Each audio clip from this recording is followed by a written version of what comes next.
ప్రభునందు నాకు అత్యంత ప్రియమైనటువంటి వారులారా, మన ప్రభువును రక్షకుడైనటువంటి యేసుక్రీస్తు వారి యొక్క శుభనామములు మీ అందరికీ నా హృదయపూర్వకమైన శుభములు వందనములు చెల్లిస్తున్నాను. ఉదయకాల సమయంలో దేవుని వాక్యాన్ని ధ్యానం చేసుకుందాము. ఈరోజు వాక్య ధ్యానము కొరకు మనం తీసుకున్నటువంటి లేఖన భాగము ఫిలిప్పీలకు రాసిన పత్రిక 4వ అధ్యాయం 13వ వచనం. నన్ను బలపరచువాని అందే నేను సమస్తమును చేయగలను. ఆమేన్. అపోస్తలుడైన పౌలు ఫిలిప్పీ సంఘంతో మాట్లాడుతున్నాడు. నేను ఏది చేసినప్పటికీ అది నా వలన అయినది కాదు, కానీ నా దేవుని వలన మాత్రమే నేను చేయగలుగుతున్నాను. నన్ను బలపరిచి ఆయన ఉన్నాడు. ఆయన బట్టి నేను బలం పొందుకొని ప్రభు కృపను బట్టి మాత్రమే నేను ఈ కార్యములన్నీ చేస్తున్నాను అని చక్కగా పౌలు తన యొక్క యథార్థతను ఒప్పుకుంటున్నాడు. నా శక్తి వలన కాదు, నా ప్రభు వలనే నేను చేయగలుగుతున్నాను అన్న సత్యాన్ని ఇక్కడ మనకు వివరిస్తూ ఉన్నాడు. అందుకే మరి ఎఫెసీ పత్రిక 6వ అధ్యాయం 10వ వచనంలో కూడా చెప్తున్నాడు, తుదకు ప్రభు యొక్క మహాశక్తిని బట్టి ఆయన యందు బలవంతులై ఉండుడి.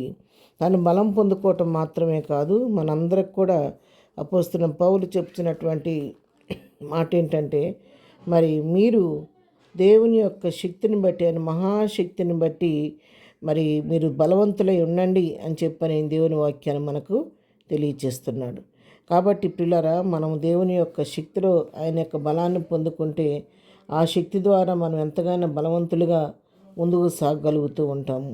మరి మరి కొరింథీయులకు రాసిన 2వ పత్రిక 3వ అధ్యాయంలో కూడా 4-5 వచనాలు మనం చదువుకున్నట్లయితే, క్రీస్తు ద్వారా దేవుని ఎడల మాకిటి నమ్మకం కలదు. మా వలన ఏదైనట్లుగా ఆలోచించటకు మా అంతట మేమే సమర్థులమని కాదు, మా సామర్థ్యము దేవుని వలననే కలిగి ఉన్నది. ఆయనే మమ్మను క్రొత్త నిబంధనకు అనగా అక్షరమునకు కాదు, కానీ ఆత్మకు పరిచారకులమవుటకు మాకు సామర్థ్యము కలిగించి ఉన్నాడు.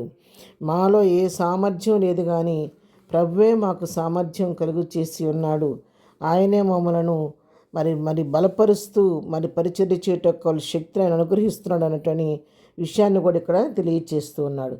రోమాపత్రిక 8వ అధ్యాయం 37వ వచనంలో కూడా చూస్తే, మనలను ప్రేమించిన వాని ద్వారా మనము వీటన్నిటిలో అత్యధిక విజయము పొందుతున్నాము. ఇవన్నీ జయించుకుంటూ వస్తున్నామంటే, మాకు ఎదురవుతున్నటువంటి ఈ పరిస్థితులన్నీ మేము జయించగలుగుతున్నామంటే అది మా శక్తిని బట్టి కాదు, మా బలమును బట్టి కాదు, కానీ మమ్మల్ని బలపరుస్తున్నటువంటి ఆ దేవుని బట్టి మాత్రం వీటన్నిటి మీద విజయాన్ని మేము పొందుకుంటున్నాం అని చెప్పని వాక్యం సెలవిస్తూ ఉంది. యెషయా గ్రంథం 40వ అధ్యాయం 29వ వచనం చదువుకున్నాము. సంవత్సరాన్ని వారికి బలమిచ్చేవాడు ఆయనే, శక్తిహీనులకు బలాభివృద్ధి కలుగజేయవాడు ఆయనే. అవును, మనం ఆత్మీయంగా కానీ శారీరకంగా కానీ మానసికంగా కానీ కృంగిపోయినప్పుడు, సమస్యలిపోయినప్పుడు మనం ఎవరు కూడా లోకస్తుల ద్వారా మనుషుల ద్వారా మనకు బలం చేయకూడదు, కానీ మన సమస్యలు ఉన్నప్పుడు మనం బలపరిచేవాడు మన దేవుడు. అదేవిధంగా శక్తిహీనులుగా ఉన్నప్పుడు, కృంగిన స్థితిలో ఉన్నప్పుడు మనకు బలాభివృద్ధి కలుగు చేసి ఆత్మీయంగా శారీరక మానసికంగా బలాభివృద్ధి కలుగు చేసేది కూడా మన దేవుడే. కాబట్టి ఆ నిత్యం మనల్ని ఇప్పటికప్పుడు ఇన్నుతట్టి ధైర్యం చెప్పి బలపరుస్తూ ఉండబట్టే మనం ఈ లోకంలో ప్రతి పరిస్థితిని తాళుకొని ముందుకు సాగగలుగుతున్నాము. అవును ప్రియులారా, ఉదయకాల సమయంలో అపోస్తలుడైన పౌలు ఏ విధంగా ప్రభువుని తనకు ఆశ్రయంగా చేసుకొని ప్రభు దగ్గర నుంచి బలమును పొందుకొని సమస్తాన్ని జయించగలిగిన రీతిగా మనము కూడా ఈ ఉదయకాల వాక్యం వింటున్న మీరు నేను కూడా ప్రభు పైన సంపూర్ణంగా ఆధారపడదాము. ఏ పరిస్థితికి భయపడవద్దు, కృంగిపోవద్దు, కానీ మనం బలపరిచేది కూడా విశ్వాసంతో కృపాసని వద్దకు చేరి, ప్రభువా మీరు నన్ను బలపరిచి ఏదైనా నేను చేయగలనయ్యా, నన్ను ఆత్మీయంగా శారీరక మానసిక బలపరిచి మళ్ళా నూతనంగా ఉజ్జీవింపచేసి నీ కొరకు మహిమ కొరకు వాడుకోమని ప్రభు సహాయం వేడుకుందాము. ప్రార్థన. ప్రేమగలిగిన తండ్రి, పరిశుద్ధులైన మా ప్రియ ప్రభువా, నీకు స్తోత్రాలు. ఉదయకాలం మాకు ఇచ్చిన శ్రేష్టమైన వాక్య భాగాన్ని బట్టి నీకు వందనాలు. నన్ను బలపరచువాని అందే నేను సమస్తం చేయగలను అపోస్తలుడైన పౌలు చెప్పినట్లుగా అయ్యా, ఈ దినం వాక్యం బిడ్డలు నన్ను కూడా బలపరచండి. నన్ను మళ్ళా నూతనమైన క్రొత్త అభిషేకం మాకు అందరికీ దయచేసి మానసికంగా ఆత్మీయంగా శారీరకంగా మనం బలపరిచి ఉజ్జీవింపచేసి నీ పరిచర్లో బలముగా సాగిపోయే కృప దయచి దినదీవులతో నింపి నడిపించండి. చేయి ప్రయాణాల్లో తోడుగుండండి. నాయన పనిపాట్లో నీ కాపుదల దయచేయండి. ఇదేనం ప్రభా బర్త్డే మ్యారేజ్ జరుపుకున్న బిడ్డలను దీవించండి. వారి కుటుంబాలను ఆశీర్వాదం దీవెన నెమ్మది కలిగిచ్చేయండి. బలహీనలు ముట్టి స్వస్థపరచండి. రోగులను బాగు చేయండి ప్రభా.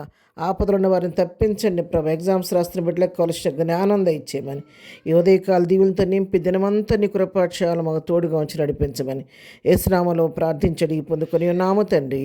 ఆమెన్. ప్రభు కృప సదాకాలము మనందరికీ తోడయుండి నడిపించునుగాక. ఆమెన్. దయచేసి పిల్లారా, ఇంతవరకు ఎవరైనా ఛానల్ సబ్స్క్రైబ్ చేసుకోకపోతే సబ్స్క్రైబ్ చేసుకొని ఇతరులకు కూడా షేర్ చేయాలని ప్రభు పేరట మనం చేస్తున్నాను.